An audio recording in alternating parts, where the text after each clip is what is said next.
Моя път в Unicredit започва чрез стажантската програма през юли 2012 година, когато бях приета в отдел международни и мултинационални клиенти. Бях стажант за 6 месеца, след което бях назначена като младши мениджър международни клиенти в същият отдел.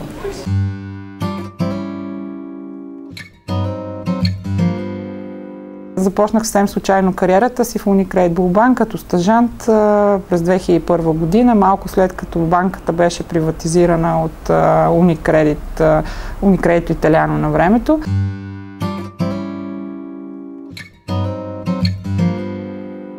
Имах шанс през годините да мина през много позиции, свързани с работата с клиенти, с управлението на филиал, управлението на проекти, като за щастие успях за тези години да израсна до директор на целия този бизнес, който в момента работят над 2000 човека и работим с над 1 милион клиенти, които обслужваме. Actually, my own experience is also starting I started as a trainee in Unicredit in a different country. It was Unicredit Slovakia.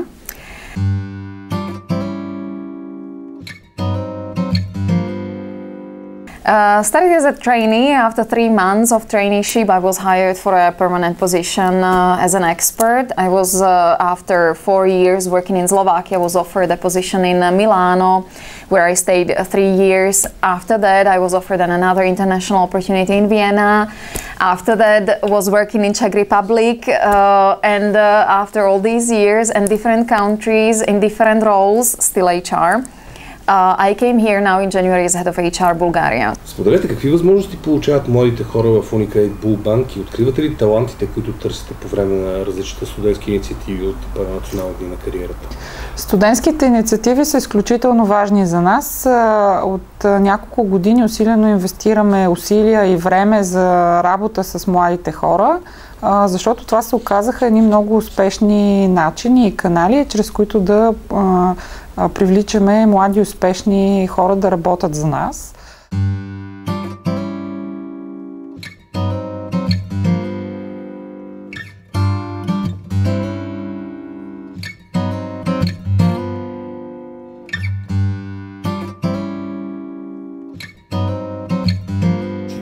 Смятате ли, че форуми от рода на Национални дни на кариерата са добър инструмент за среща между работодатели и млади професионалисти? Определено да. Такива форуми на срещи между работодатели и студентите помагат те да разберат с какво искат да се занимават, какво предлагат стажантските програми и съответно една стажантска програма помага на един млад човек да се адаптира от университетската среда в работната среда, която има своите предизвикателства и съответно е положителна стъпка за младите хора. Бихте ли препоръчали на други млади хора, които сега завършат образованието си, да посетят Национални дни на кариерата? Определено, колкото по-рано, толкова по-добре. Един млад човек, даже докато е студент, препоръчвам да посещава такива форуми, за да бъде информиран, да се бори и максимално добре да опита да се реализира на пазара на труда. Стажанската програма е много важна за нас. Инвестираме в нея много усилия. Над 400 души влизат в банката на стаж ежегодно. Почти целогодишно предлагаме възможност за стаж. Това е изключително удобен вариант за двете страни, както за студента, така и за банката.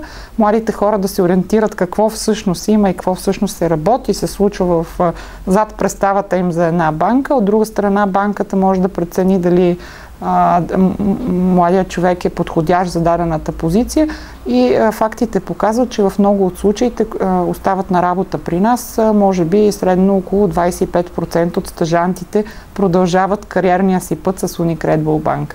What career opportunities does the bank offer? So let me start this way. When I came here 1 month ago and I started to collect some information about what is the situation and career opportunities, I find out that 90% of managerial positions are covered by internal people rather than going externally. Meaning, we are really working very much with our internal resources. We are giving opportunities to people inside the bank, and and make them grow to managerial positions rather than looking outside and searching for managers in external market. So this is immediately giving you kind of a hint about the situation, about the career opportunities. Ако човек търси стабилна, но в същото време много динамична среда, с множество дейности вътре, които са зад фасадата на банката, всъщност има много професии и много професионални развития на колегите. Работа с клиенти, иновации, разработване на нови продукти, услуги, канали, наистина множество от сфери за развитие, в които един млад човек може да намери своята реализация и успешно развитие.